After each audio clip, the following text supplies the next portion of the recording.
Yeah, well, I'd certainly. You know, we talked about just keep playing the defense to keep you in there, and sooner or later, hopefully, we'll knock down some shots, get some different kinds of looks, and that's what we've been talking about in all of these games. It got away from us against Carolina, but the other games we've been attached because, for the most part, our defense kept us in there. But to see Kyle get going and make some shots, and he really loosened it up, was very important. Mike, then Doug. Tony, you mentioned after the Miami game, sort of second-guessing a little bit, not playing Guy and Jerome. When you came into this one, what were you hoping to get from them? And I know Ty got in foul trouble, but he obviously They played. I thought Ty and Kyle did a great job. That fifth foul on Ty hurt, but Darius was sick, couldn't play, and I was going to actually start Darius, but the plan was to definitely go in that direction to get them more minutes, and they were forced into it. And then again, to loosen things up with Kyle and his shot, we wanted to get that. And once it started falling, you could see that was huge for us. But I thought Ty and Kyle defensively, they came of age a little bit of being smart, being in the right spots. Sometimes Kyle was on Dennis Smith. I thought London did a heck of a job. So our defense stayed solid, and then we made some shots, still missed layups, still missed free throws. Not perfect by any means, but rallied enough, and the young guys gave us a great lift. And, of course, London and Devin gave us nice lifts. And Jack has a bad back, and Zay has strep throat. He wasn't maybe going to play, so we knew we were shorthanded, and we just had to fight through it. Doug, and then Andrew.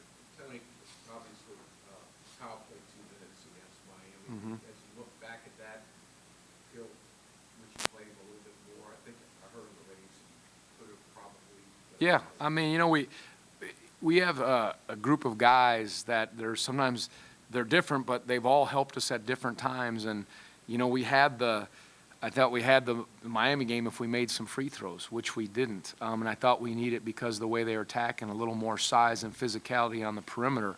But, yeah, if Kyle shoots like that, absolutely, that's a good insight. I should have played him more. So that's it. And that for sure. He only played 2 minutes, and you're always, when you get beat close, though I thought we had it and defended it well, you're going to want to think about that. But, that's part of this team and evolving, and certain guys play well in certain situations, certain don't. But, yeah, that was important to see, and you betcha. Andrew, then Ava, then Jeff. You always talk about London's field being the best element of his game. Only took 10 shots today, had 10 assists, but had the timing right at the end to hit that big three and then cut it to 8. Do you feel like he was kind of back to what got him? Yeah, I mean, I think early, you just struggle. It's like when you're missing shots, you're missing putts, whatever. How do you find it? But you just keep playing. You try to get to the line, draw a foul. You try to have your whole game be your strength, not just be identified or have your emotions go by if my shot's falling. And that's we've missed a lot of good looks. We've missed free throws. We've done things that have cost us, and there's such a big to-do about it from the media, and rightly so. I guess it's covered that way. So you have to be able to put the blinders on and say, I'm just going to keep plugging, find different ways to impact. And that's why I liked him creating, him guarding Dennis, and then making the big shot. You just keep taking them if they're good shots without second-guessing yourself. And that's challenging, but that's what you got to do. Ava. Get it again. Yeah, terrific. Yeah. Yeah, yeah. Yeah, for sure. You have to look at it that way. Scheduling is an interesting thing, and we'll discuss some things, when the time's right, with the people that we should discuss it with in terms of games and spacing and all that. And some of the stuff is TV driven. I get all that, but quick turnaround. You got to be ready. And absolutely, if you're fortunate enough to get in the NCAA tournament, you win a game, you have a day off or a day of prep, and then you got to be ready to play a great team because both teams won. Well, we know what Carolina is, and we got to get back, get some guys healthy, and come at it better than we did down there. We tried to come at it the right way there, but we didn't. We got to be ready and know what we're going against and just keep moving on. Jeff. You've talked about how a lot of these ACC games come down to guys making plays late. I know it was still kind of a 10-point game, but things seem to be getting a little tighter. Yeah. London hit the three, and then Devin hit that, missed the shot, and then guys on the stick back. Yep. In the big scheme of things, how big are those shots for a team that's strong? Well, they're huge. You can play and play, and the game comes down to, in big games, late games, end of shot clock, can you go make a play? Sometimes you can execute and you can throw a little play, but a lot of times as you look at all these close games, how teams are winning or being beat, they're tough shots. We've gotten beat by guys making plays. The games we've won, we've had some plays being made. So it always comes down to that. Or, in some cases, can you make the free throws or can you get the big stops? So it was good to see some of those finishes and plays being made just to keep it, not a 1 or 2 possession game. Okay, Doug. A lot of people think that you had to win a game, at least one more game to get in the NCAA field. I don't imagine you talk about that with your players, but you feel like you're in kind of you need to win a game here and in the streak just to get going again. Did we or do we need to? I don't understand the question. Did you feel like you were in any kind of a must-win situation going forward?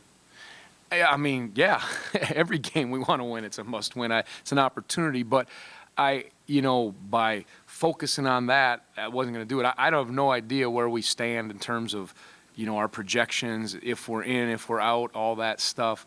I know we let some slip away and it was frustrating. It was just, can we get to quality ball? Because there's enough games left. And I guess that's our 9th win. So, we finished 500 in the league and we got 2 more opportunities regular season and then the conference tournament. But I thought, as far as quality of play, I thought we needed to have a better offensive shooting performance and hopefully that can help us. But knowing realistically what's coming Monday, we got to be right.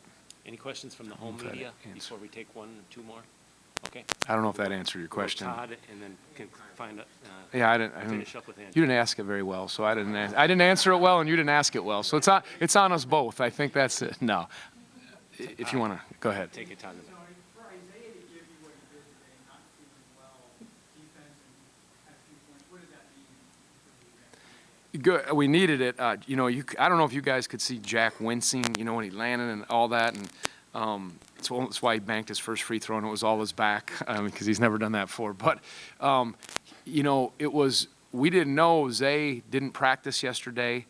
Kind of had a sinking spell. We thought he was a little better last night. Woke up this morning, temperature was up, and basically and then Darius out of the blue, high temperature.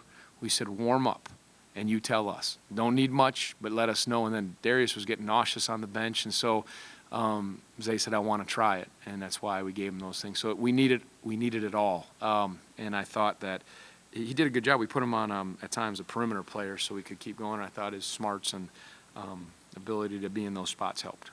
All right, Andrew. So just in general, what was practice like these last couple of days? You had some time off. Did you get back then? Yeah, no, it was nice. I mean, I know a lot of people suggested we go bowling and go, do something, swimming. No, we worked. We got back, we worked. We took a day off, and then we really worked hard on our shooting, our fundamentals, quality shots. We had 2 days prep, 3 days prep, so we had a day off, and then we just did a hard shooting, kind of fundamental stuff, skill development on the Wednesday, and then Thursday, Friday were 2 abbreviated, shortened days, but heavy emphasis on shooting. It was nice to have that preparation. So, again, to breathe and not play the 4 games and every other day, it was good to at least work on some things and fine tune. Should we give him another chance to ask? Yeah, a I question? guess we should. Okay. And I need another chance to redeem myself. Just one question. Okay, I pose this to Jeff. It seems like Devin Hall, when the team plays well, he's usually been playing well. Mhm. Yeah, he played. We played him as the 4 most of the game, and he did. And you look at his stat line, and obviously almost a double-double, 18 and 9. He's been a key for us this reason. You're absolutely right. And because we need the balance, because we're not again dropping it inside and playing out of the post. So when we got some scoring from him and him guarding, I liked his game. Didn't turn it over and just was efficient.